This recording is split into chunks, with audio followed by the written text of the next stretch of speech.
Collectivity doesn't mean that we all should be stuck together with some glue or something, or we all become like Gibraltar, rock of Gibraltar. No, it doesn't mean that. It means wherever you are connected. That is collectivity. But if you are not connected and you are just glued together, it's very inconvenient to live under such circumstances. I think people don't even understand the meaning of collectivity. Where there's not the other, ananya, where there's not the other, there's no other personality. These personalities are separated from you because of left and right, or could be both. But you are yourself fully when you are absolutely detached and your Kundalini is dancing. You are alone and never alone.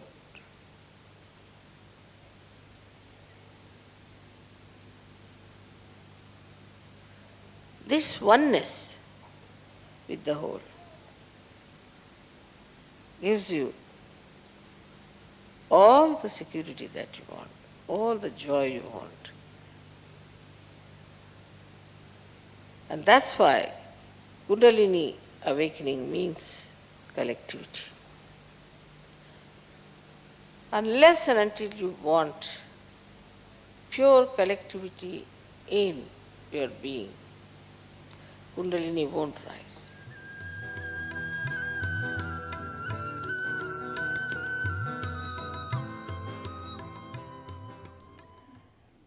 So now, let us see how do we miss out on collectivity. It's a very practical, down-to-earth understanding. First, we must know without collectivity we cannot exist. As the body has to be in connection with the brain,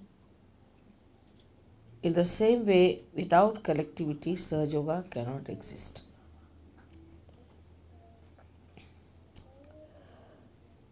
Once you understand that, then you have to work it out that collectivity is absolutely established within and without. I do not know what thing comes first in the human mind about another person. But the first thing is that these are your real relations. And nobody else are your relations. These children are your children, and these men are your brothers, and these ladies are your sisters, and we are one big family together. We are part and parcel of one body. As this hand cannot hit another hand, thank God it doesn't think. Otherwise, as human beings, they might start thinking against another hand. But they don't, because they are connected to one brain activity.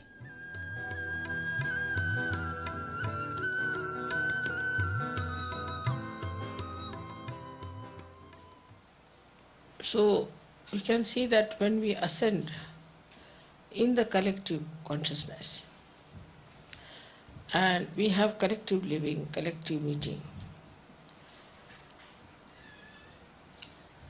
at the Vishuddhi Chakra, Sri Krishna established this, or he manifested this pure relationship of a sister.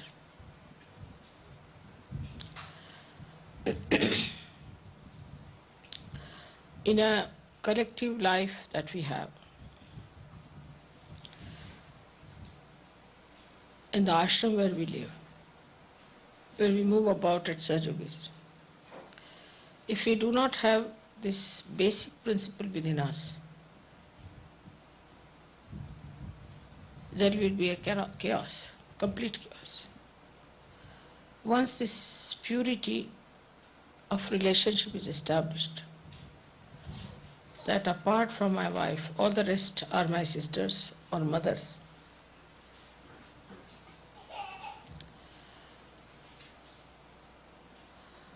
it cannot be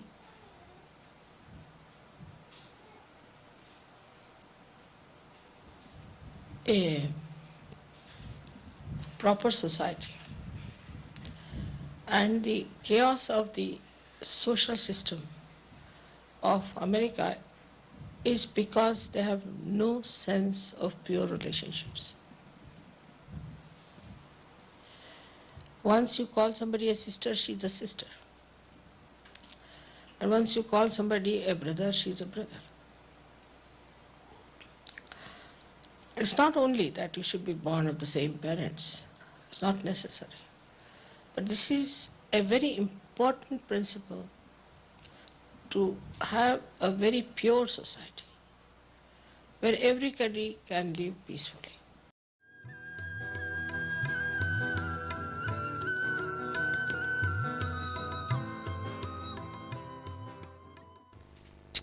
Think of the tree which is, say, in a turmoil or during earthquake. It won't grow. When the earthquake stops, everything becomes quiet, everything is peaceful, then only the tree can grow. In the same way, our growth can only take place if we are peaceful within ourselves. So, for a Kundalini growing wider and wider and rising higher and higher, first thing is we must have peace within ourselves. But this peace is possible if you can make really peace with others. If you cannot make peace with others who are in Sahaja Yoga, who are in the collective, if you are in a turmoil, this Kundalini can never rise. That is why collectivity is so important. Without collectivity, your Vishuddhi cannot open. And without collectivity, you cannot have the growth of your spirituality. If the growth of the spirituality, as they say, the tree of life is upside down and the roots are in the brain. And this Kundalini has to go and water that brain. As we water the roots, then it starts flowing downward. And that's how we start expanding.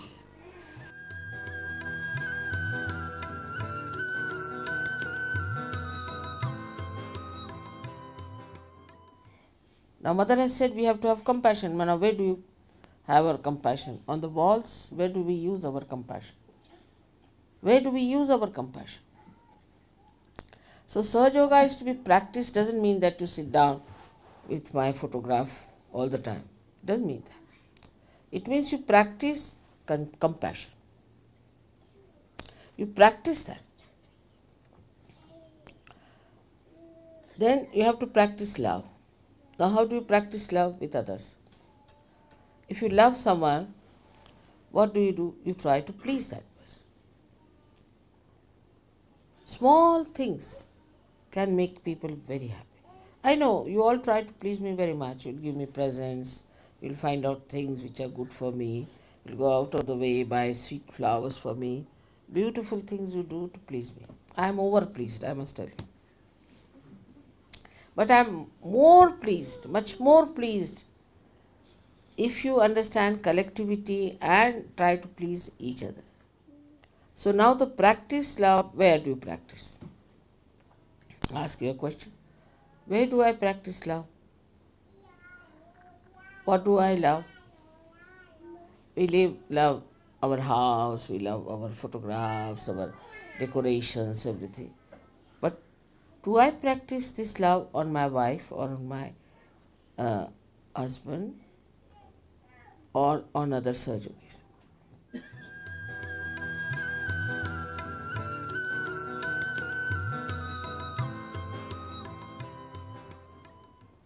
In our Sahaja culture, we have to practice compassion and love. And thirdly, we have to practice patience. I know some children are maybe little more mischievous, some are less mischievous. Maybe some people are very talkative. Sometimes really they give me also a headache. They go on talking so much. Sometimes I think it's good because it's a rest for my mouth. One way of looking at it. Another way of looking at it is just switch off your mind, let him talk, take it out, whatever he wants to talk. Once he is finished with it and fagged out, then he won't bother you much. And also he'll feel satisfied that somebody has listened to his prattles. So patience is needed. And patience is needed in such a way that others should see your patience. Yesterday, for example, I was sitting for about, I think, 3 hours shaking hands with all sorts of people and all types of problems. And the person who came last, he said, looking at your patience, I developed my own patience. And love gives you patience. This love nourishes you. I'm telling you, it's absolutely down to earth method. Here I have not mentioned that you trust God. I'm just saying trust yourself. Absolutely down to earth because we are talking about your brain.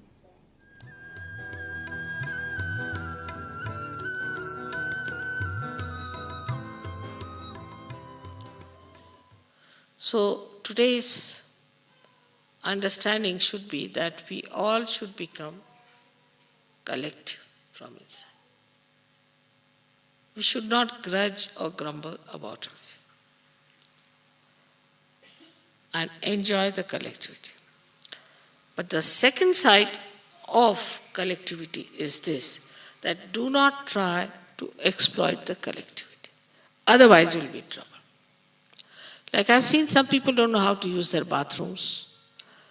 When you are collective, you have to be respecting the collectivity of others. By your presence, another person should not by any chance suffer or should not feel in any way insulted or inconvenienced. So when you are in the collective, it should be such that another person should enjoy your company, enjoy your being there. That's something where there is no problem.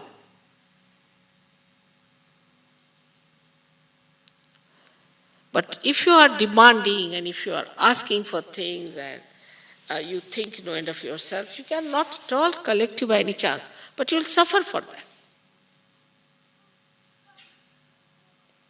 Automatically you will suffer. If this is realized and understood properly,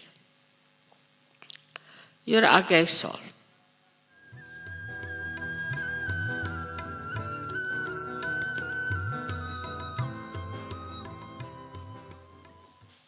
Like anger.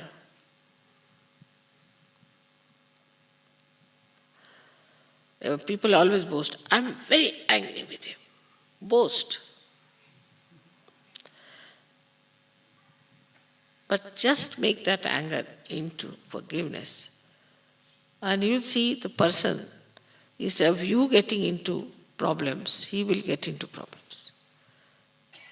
Anger will upset you, but forgiveness will upset him automatically.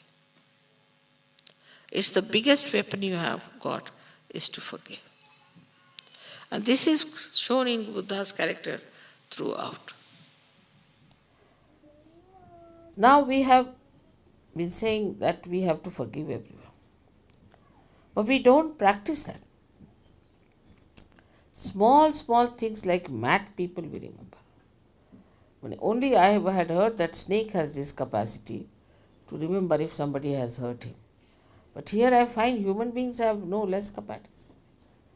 Whatever has happened 13 years back, 15 years back, they all remember each and everything. Whatever has hurt them. But how they have hurt others, they don't remember. How they have been nasty to others, don't remember. Because this is a human mind which has got the ego.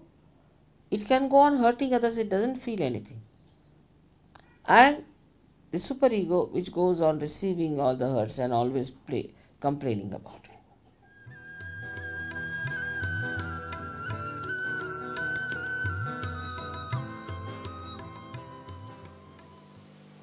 Don't criticize the collectivity till I myself find it out and I'll put it right. Keep to the collectivity wisely and earnestly and try to keep the collectivity together. Try to help to keep the people collective, to enjoy together. Don't criticize each other. Only criticize yourself if you are in the habit of criticism. Better criticize yourself is better, because these are habits also. People, especially I have seen people in the West, they react to everything. If they see this carpet, oh, I don't like it. But this is not yours, you have not paid for you, what have you got to do with it? No, I don't like it. But it's not yours. What's the question? It's lying here, why should you be so upset about it? I don't like that person. I don't like that dress. Who are you? I don't like. This is not allowed in Sahaja Yoga. I don't like. There is a way of saying things. But there is no need to say anything whatsoever.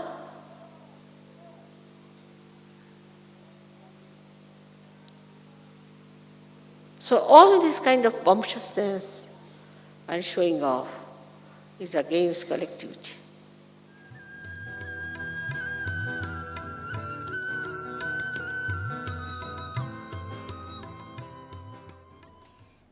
So try to appreciate everything. Children are producing pictures, paintings anyway.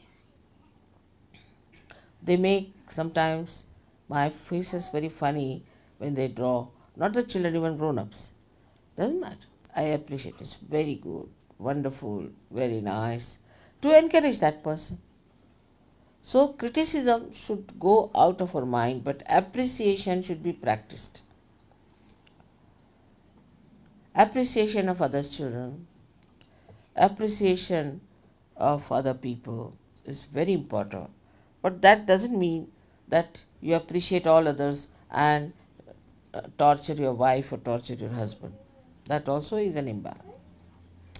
First responsibility is your family, but you should appreciate others. And this comes when you have no jealousies about anyone. This jealousy, I don't know from where it comes. I don't know this quality of jealousy, why there is jealousy. So also if you have jealousy, you have to use it for the right purpose. And what is the right purpose is that you should be jealous of a person who is spiritually higher than you. And you practice it, that you become better. If jealousy is for competition, then you compete with a person who is more compassionate, more loving, more sacrificing, more patient. So this competition becomes a very healthy competition and the collectivity becomes very nourished.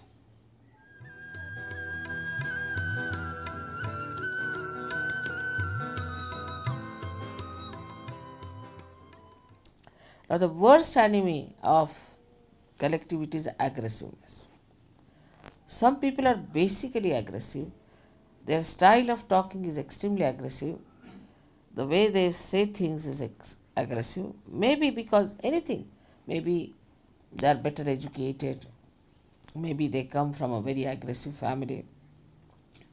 Maybe they are having a kind of a superiority complex or an inferiority complex or a sense of insecurity. or maybe they are possessed. They try to dominate and show their very strong feelings towards people of superiority. They may be inferior, it's not necessary, but they do. And this is something is to be curbed. So what you have to practice here is humility. Try to be humble. Humility is that in no way you try to aggress others. And if others are aggressive, you accept it as a childish thing, as a stupid thing, as a foolish thing, has no meaning. Because you are so powerful, you can bear it. That is humility which you have to practice. And all these qualities, if you have, you will really be surprised that you will lose your selfishness.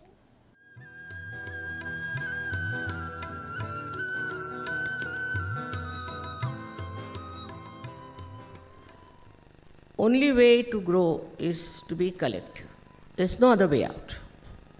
If people think that by staying away from ashrams, alone living somewhere, they will achieve much, that's not the way Sahaja Yoga is meant. Formerly, people used to go to Himalayas, and most of them were separated, and only 1 or 2 persons were chosen for spiritual growth. Here it is not question of spiritual growth. It is a question of your collectivity growing in you. That is how you become a person who is collective, who enjoys collective, who works on collective and lives with collective. Such a person develops new kind of powers. And these powers are such that they are very subtle, but they penetrate into any molecule, atom, or human beings anywhere. And their penetration is only possible if you have a temperament which is collective. Without being fully collective, you cannot achieve that height which is very necessary today for Sahaja Yoga.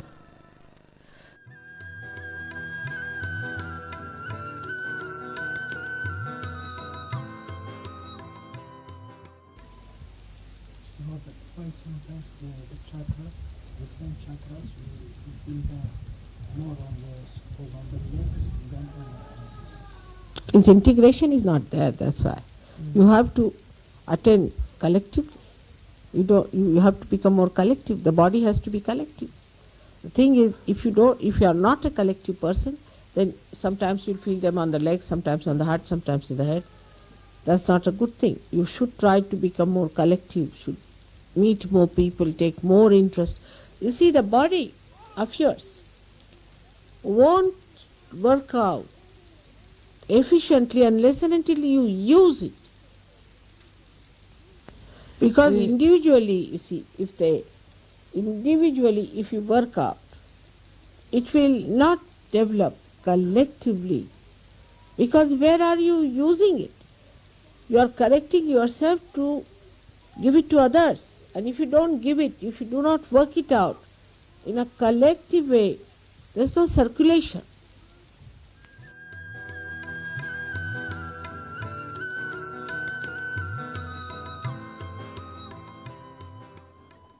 Meditating together is the best way to feel the collectivity. You can meditate at home, of course, you have to cleanse it for your depth, but also you must meditate together. And when you meditate together, then the strength that you have strengthens others, and the strength of the whole collectivity improves so much. We are meditating together is a very big thing. Everyone has to understand that Whenever you get time, you find out in the morning times, for example, we'll go to the ashram and meditate. Say Sunday morning, we'll just go and meditate in the ashram. Just for meditation, you have to come. Meditate and go away because I reside in this ashram. I am here. So leave your homes, come here and meditate. Meditation will help you a lot. Wherever you are together, I am with you. But when you are away from each other, I am not with you. Only in difficulties, when you are pushed into some places where I am not there, where you think I am not there, I am there. But if you deliberately are keeping out of collectivity, I am not with you. So try to grow your collectivity, otherwise you cannot go deep into your own depths. You cannot become a great Sahaja. You cannot really be called a Sahaja. Those who have a sense of collectivity can only become that.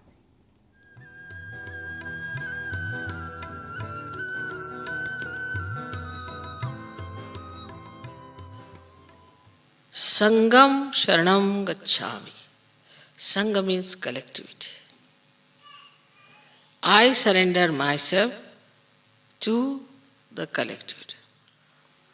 So here, in complete awareness, you cannot be mesmerized. If you are mesmerized, then you can live whatever way you like. But in complete awareness and full understanding, we have to become collective. But once you are without ego, means you have surrendered yourself. No one can cheat you. Can you understand that? No one can cheat you.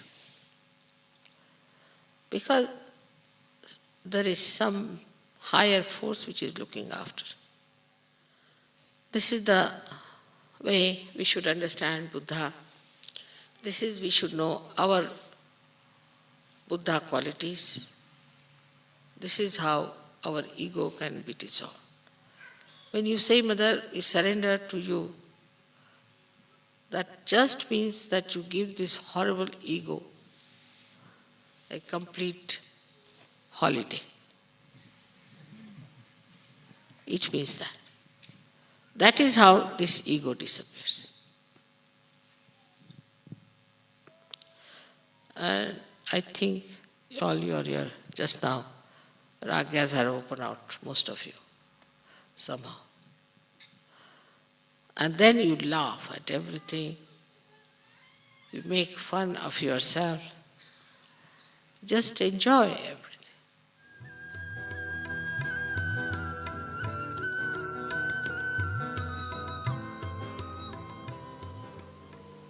Last but not the least, one must understand that as all the 7 chakras I am working on are in a collective way held by me, by Virata, the quality of Viratangana is that she creates this universal awareness within us, the collectivity. And if you do not realize that in modern times we are in a spiritual path, in a collective way only,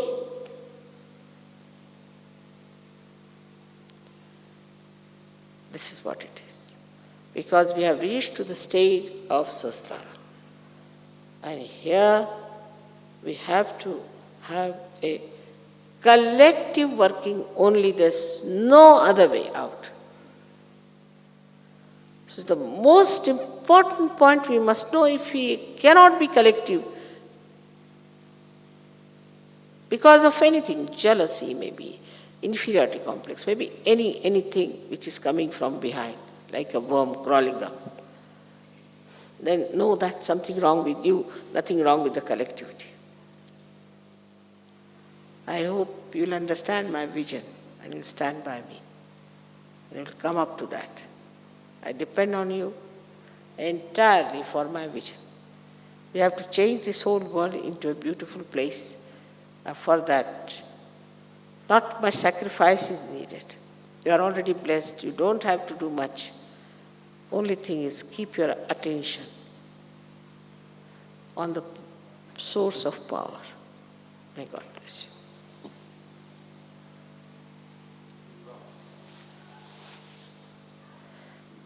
you. Thank you. Patya says we promise. Will you all say that?